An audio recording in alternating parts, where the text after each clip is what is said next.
All right, you sapsuckers. This is Sapsuckers Anonymous. This is, I'm John. We're at Morley's Maple, just out of Luck, Wisconsin.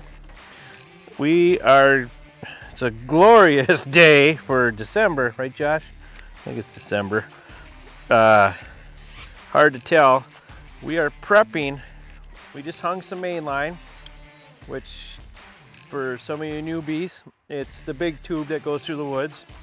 And then we are gonna hang, these are drop lines.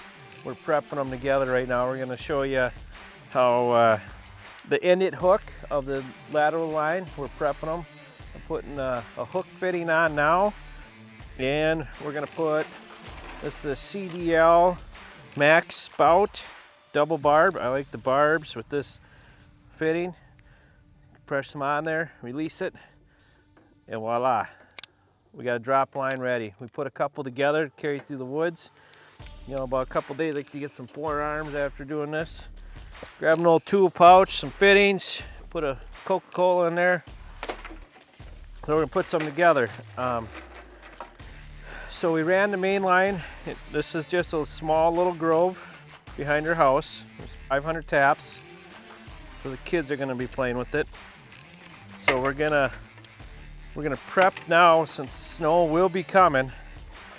We're gonna prep all these fittings and get as much done as the heavy work, and we'll come back when it's colder here in January, and we'll cut in drop lines and cut the main lines into the wet dry and all the fittings. We used to pale a lot of this woods, and now we're gonna go to high vacuum. We do not, this is a remote location. We do not have electricity available. So we'll have a gas pump, vacuum pump onto a CDL mechanical releaser at the bottom of the creek. And we'll come with a tractor and trailer and get sapped in the spring. So, it's kind of like watching golf, ain't it? Okay, here we go. All right. We are running CDL semi-rigid max flow. Beautiful. All right, let's go. Let's go hang some tubing. Oh, we got some nice maple here. And there's a couple different ways to do it. There's a tool that you can put this 5/16 line on, that'll spin it off. You hang it on your main line and you just rock and roll, you pull and slide. We got that. We don't have it here today. You tie this, just no, we don't. This is, you gotta keep your woods clean. So put that in your pocket. Don't be just throwing it around like that. What not to do. So we got our pipe. It's a 1-inch main line. We got our hook fitting. So that's a popple, not a maple. You kind of just eyeball. In this scenario, there ain't that many trees up top, and I know we want to make as straight lateral as possible into the main line so it doesn't have any curves.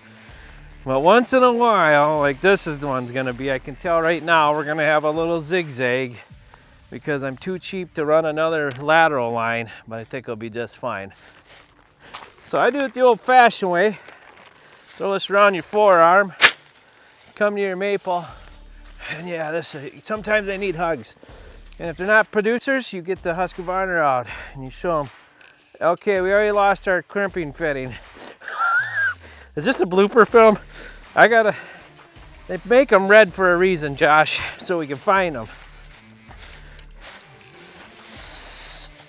So we take the end of our 5/16. We crimp our ended hook on.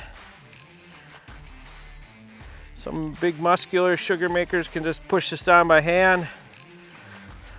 Don't arm wrestle them guys and gals. So stay there now.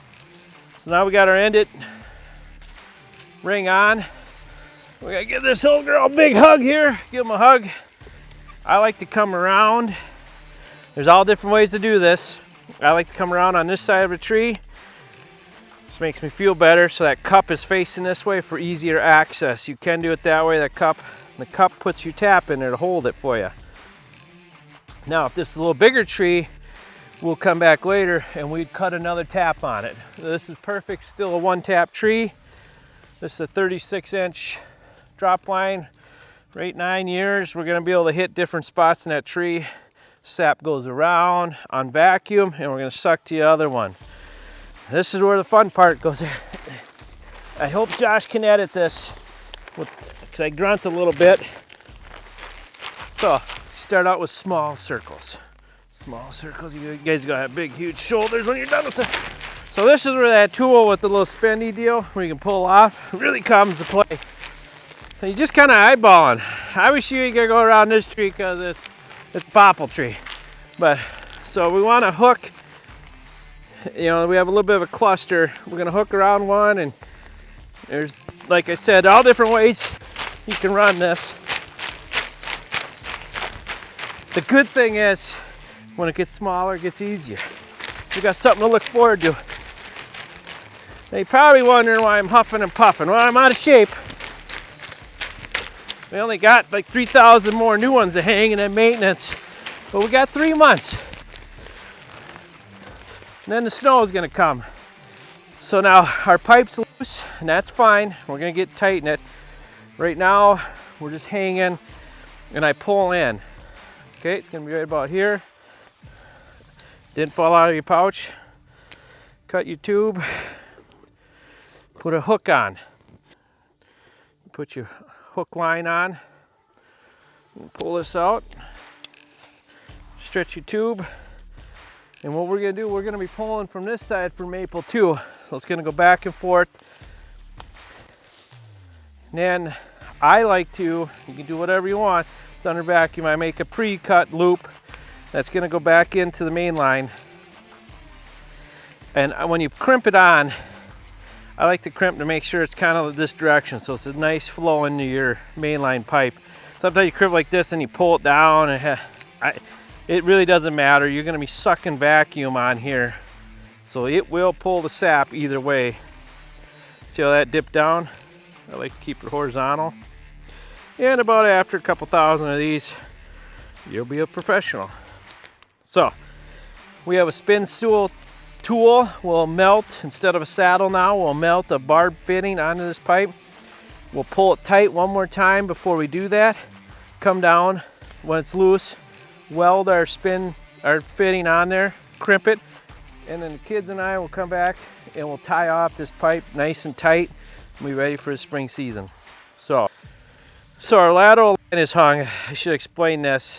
Our ended rings on with the drop line and a tap, and we'll come back and cut in our drop lines to this tree. These are still only one tap trees. They're nice trees, but they're not big enough yet for 2 taps. So I like to be on the downside of it really doesn't matter. You can be on either. You can cut in, snip your tap on this side or the bottom.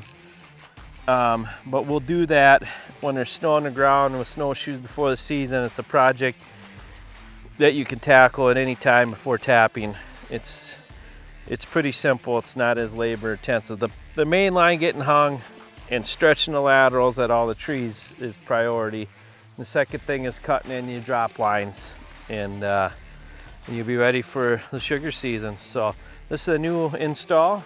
So every year then you'll come back out, walk each main line, and look for down trees or chew marks that you can find right away. Tap the woods. Then in production, you'll hunt for leaks. Little squirrels like to, nobody living in this one, I'll think, oh, maybe. They're mad at us because we got our little tube by their tree. So they'll run up usually where they can obviously go up and down all day long. And they'll just chew a little hole and you'll find it later. It'll suck air. But, or a big one if they're really mad. So, all right, let's go hang some more lateral line.